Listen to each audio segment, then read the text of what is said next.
Hey everybody, how you doing? So after everything I've done today about civil war and stuff like that, I thought we should take a more in-depth look into what's actually happening into Northern Ireland and why it's happening and why that situation has actually inflamed when it should have been nipped in the bud and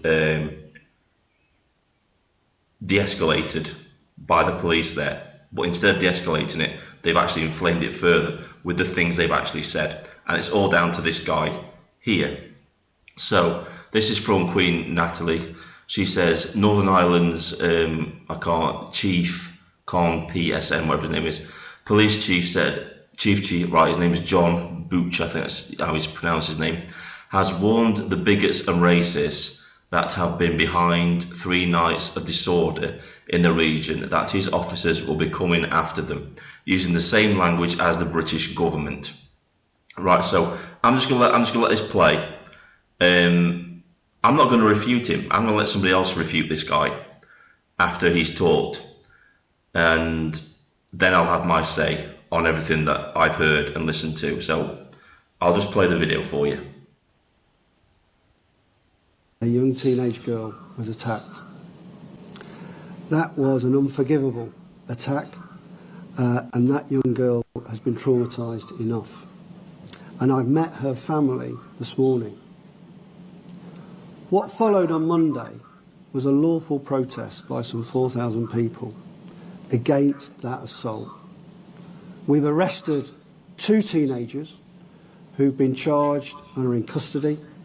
We've identified a 3rd suspect who is currently out of the jurisdiction, but we will be bringing him back into the jurisdiction. Criminal justice will take its course. This young girl has suffered enough. She has been further traumatised by what has happened over the last 3 nights.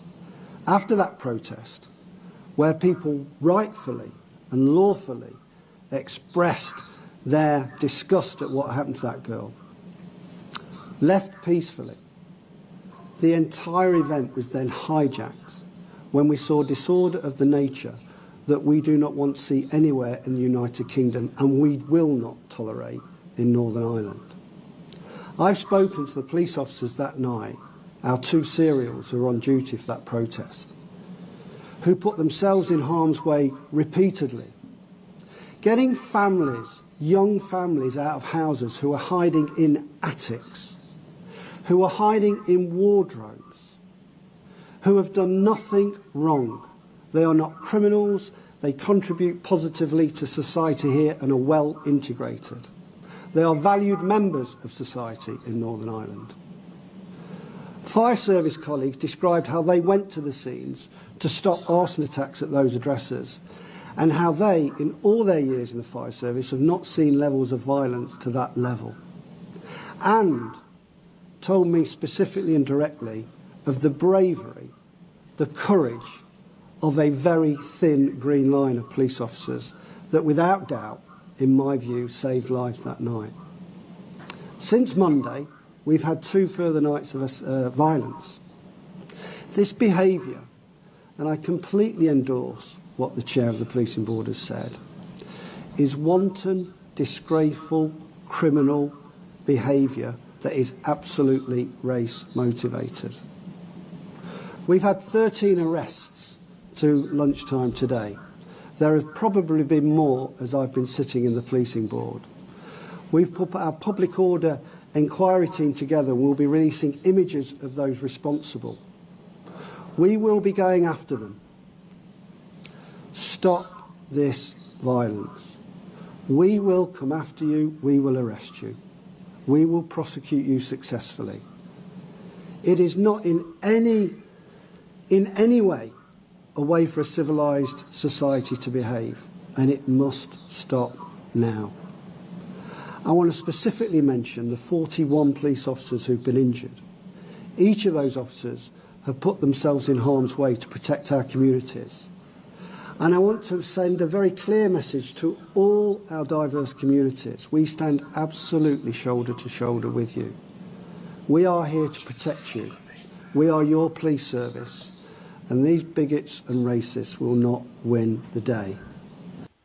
Right, I'm going to stop it there. right? This is the first time I actually listened to this, right? I've got to stop it there. Noticed how he briefly mentions the girl and her attack. He doesn't go into detail and say, we will come after you. If you sexually assault young girls in these communities, we will come after you. We will arrest you. Notice how he doesn't say that. He just goes on and on about the aftermath of this guy not doing his job. But we'll get into that in a little bit. If he'd have done his job and his police officers had done their job, none of this would have ever have happened. We're being gaslit again. He's using the same rhetoric as we heard from last year during the Southport riots. They're making out that people don't have a right to be angry because of these idiots' inaction to a situation. Now, I don't condone rioting, I don't condone the violence or anything like that, but it's these people's inaction that led to this. And his words directly after that first night of violence, he came out and he called them racist thugs again, which again inflamed the situation more. These people are supposed to de-escalate the situation. They're not just there to stand shoulder to shoulder with diverse communities. They're there to ensure everybody that they will police communities fairly and lawfully. Now, more will come to light when I get the next person on in a minute and get their view on this, because this has been an ongoing thing for a very, very long time. This has been bubbling in the public consciousness for a very long time. This didn't just suddenly happen overnight, and you'll get to see that. Anyway, I digress. We'll let him carry on with the rest. He's finished anyway. Right, so this is actually a person from that neighbourhood, and I'm not qualified to talk about that situation because I'm not from there, but this young lady is. So she goes into more detail about what has actually been going on in that neighbourhood that the police don't conveniently forget to mention, and don't mention why tensions are so high in that area. So I've thought about this for a wee while, sharing my opinion and views on what's going on in Ballymena at the minute. And obviously I understand there's a big heavy energy and no one really wants to speak up at the minute, which I get. But I just think, as a woman, we've been silenced too long. The last few days, all I have seen on newspapers, by influencers, and especially the newspapers, is the thuggery and the racial attacks that are happening in Ballymena at the minute. What I have not seen by the newspapers, the influencers, and certain political parties is about how on Saturday night, the third teenage girl, just sit with that for a minute, the third teenage girl, so a child, was sexually attacked in our town by the same group of men. Now, as a woman, I'm fully aware, yes, this does happen by white men. This does happen by other groups. This does happen by women as well. But this is the third attack in a matter of weeks on 3 teenage girls in the one area by the same group of people. Like, what? Why are you bringing up other cases to overshadow or diminish what these children are going through? Now, what you haven't also seen is, yes, these attacks have happened, but there's also been attempt at snatching, attempt at grabbing, sexual harassment, and shouting and intimidation to the women and children in the area. Now, these same group of men are well known by the local authorities, yet they're housed next to schools, kids' parks, and local eateries. Make that make sense. And they're housed in their gangs. It's not 1 or 2, it's gangs and gangs and gangs, to the point that they are trying to take over certain areas. Now, The people of Ballymena have been voicing this for a long, long time. They have been trying to speak to those people in power, and they have been raising concerns and awareness which have been falling completely and utterly on deaf ears, to the point we are now in the situation we are in. I in no way condone the violence or the activities what's happening in Ballymena at the minute. On Monday night, the family of the young girl had arranged a protest. That protest actually brought me to tears. It was a peaceful protest. There was people from every single background and walk of life standing side to side, shoulder to shoulder, in support of these girls, in support of our women, and in support of our kids' futures. This peaceful protest took place to try and raise awareness that this needs to stop and these people cannot live here. The unfortunate events which unfolded after that are in no way related to the family's concerns or beliefs. But it's a lot of hurt people in the town. It's a lot of people that have been going through this for years and are not being heard. The fighting and the wrecking completely has to stop, but we do have to remain in solidarity, standing together peacefully to ensure these changes are made. But what I would like to see happen also is the media outlets, the influencers and certain political party members standing beside us peacefully, and not just appearing when the news camera's there or jumping off the back of a newspaper article. Because the sad thing is, a lot of these people sharing it are women. And not only are they women, they're mothers of young girls. So for them to try and diminish the purpose of the peaceful protest, and for them to try and take away what the message is absolutely disgusting. And I really, really think they should be ashamed of themselves. Again, this is only my views and my opinion on the situation. I don't speak on behalf of anyone else, but enough is enough.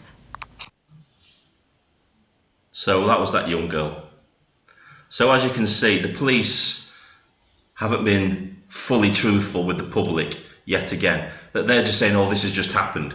This has been going on for months and years in this area, falling on deaf ears. The police are ignoring it for the same reasons they always ignore it. They don't want to be seen as racist, so they just sweep it under the carpet and hope it goes away. And then it doesn't go away. And then things like this happen. Then people get angry because they come back to the police and say, we told you these people were in this town. We told you what they were doing and you didn't listen to us. And now look what's happened. And people are quite rightly angry about this.